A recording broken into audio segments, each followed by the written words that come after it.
Excited to get on the field with our team this week. We're really focused on this football game, understanding the challenge that it's going to be, and knowing we've got to really move on the right way from our last opportunity, and we know we're capable of playing a lot better, and it's about the work we put in this week to get that done. Guys have the right mindset, good look in their eye, and we'll have a good week of preparation, and we know it's going to be a challenge going to Detroit. They've division champs and earned everything that they've accomplished this year, but we want to make sure we go up there and play one of our best games of the season, and our guys are focused on going to do that. Did want to address the quarterback position like I told you guys I would. We're going to start Nick Mullens. To me, Nick is like what went into the decision last week. Nick has been very effective moving the team. We've been very explosive as an offense when he's been in there. Nick knows that the one area that we must focus on is possession of the football and not giving the football away. Really on some of those weighty type downs, 3rd down, 2-minute, where we're kind of in that throw mode. He's got to be a great decision maker, trusting the other 10 guys to do their jobs at a really high level and try to overcome, being on the road in a great atmosphere and against a defense that's playing really, really good football. And then wanted to update you guys as well on DJ Wanham. He did have successful surgery to repair his quad injury, and he's doing very well and already on the road to a full recovery.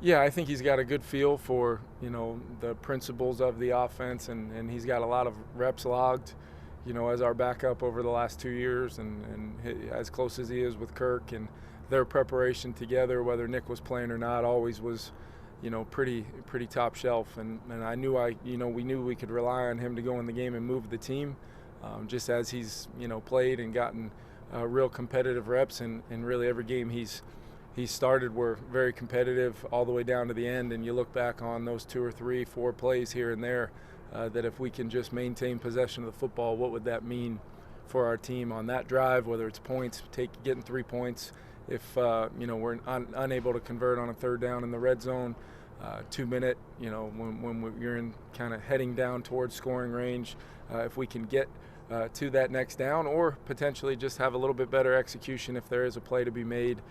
And to me, that's where it takes all 11 and those other 10 guys, whether it's the guys getting open and catching the ball, the guys up front, running backs in their protection plan. It truly is everybody's got to come together and make that execution go. And then Nick puts a stamp on it with his decision making.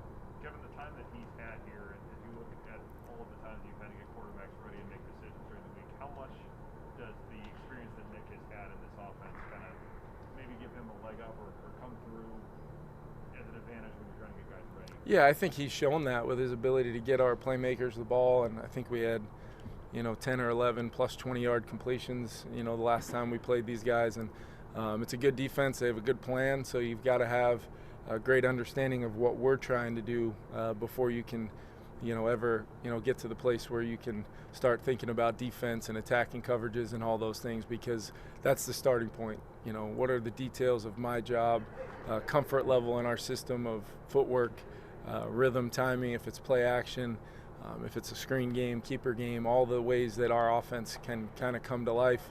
When we get that kind of execution out of the full group, the quarterback position and having comfort in that is a huge part of it.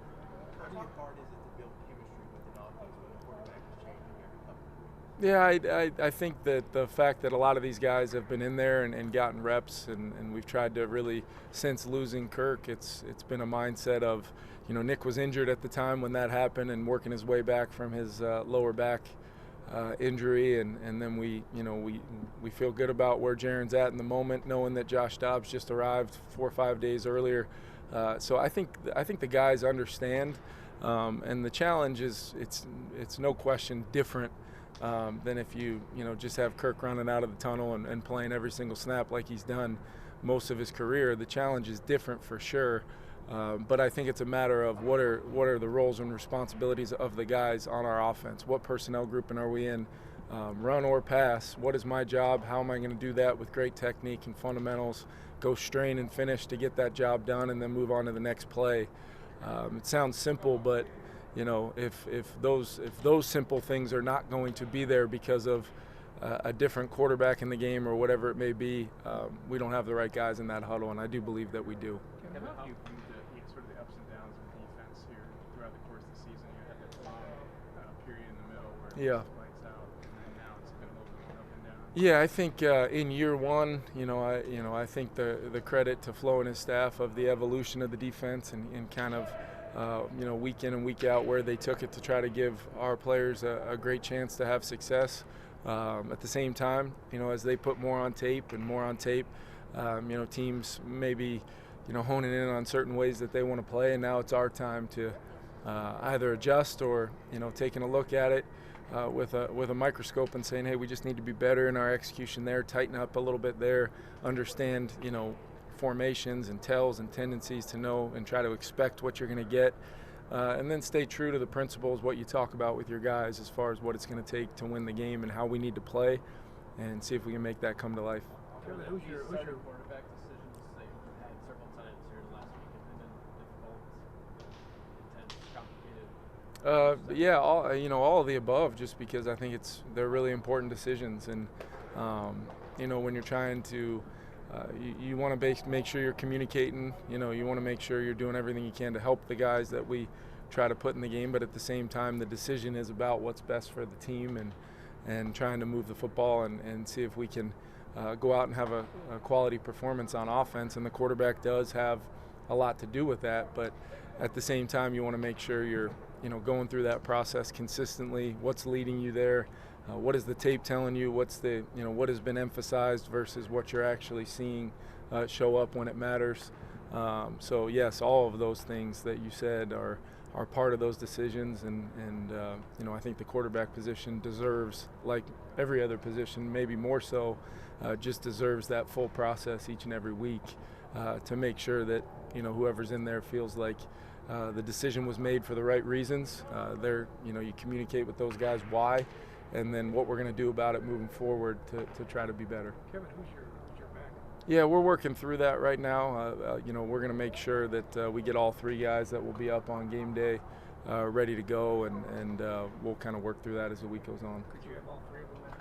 Yeah, well, just from a standpoint of knowing we'll get them all in uniform and have a clear-cut 2 and the emergency 3 that would go in the game in that role.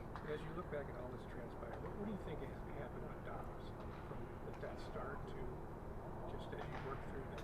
Yeah, I think when he first got here, he did an unbelievable job of going out and making some plays within our offense, and then being able to make some plays kind of above the offense from an off-schedule standpoint, and maybe like other facets of our team. You put that on tape enough, and then people start trying to defend certain ways that individual player plays and activating some things to try to limit their ability to do some of those things, and maybe as we went on we saw some of that, but I still have a lot of confidence in Josh. I do. I think it's remarkable what he was able to come in here and do, and if called upon this weekend, I have confidence that Josh would go in there and be prepared, be ready to roll, and let his skill set and his ability to go play do the work. That's good questions. Kevin, just as you've gone through this with quarterbacks throughout the year, what have you found to be the big challenges in terms of just different starter every week, whether it's Dobbs coming in or Jaron as a rookie, just getting a guy ready in that? Yeah, every defense you play each and every week is different. So it's, you try to stay true to your offensive principles and running the things that you think give you the best chance to have success. And it's, the razor thin margin of error on a good play versus a bad play. That's the NFL.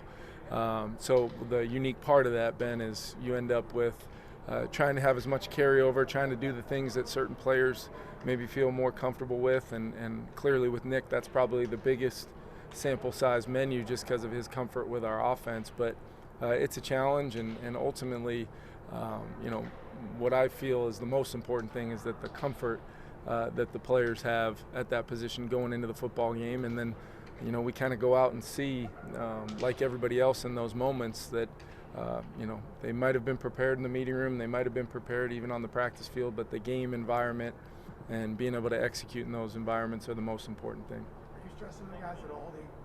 Hey, there's still a path. We can still get this done. Yeah, they're certainly aware.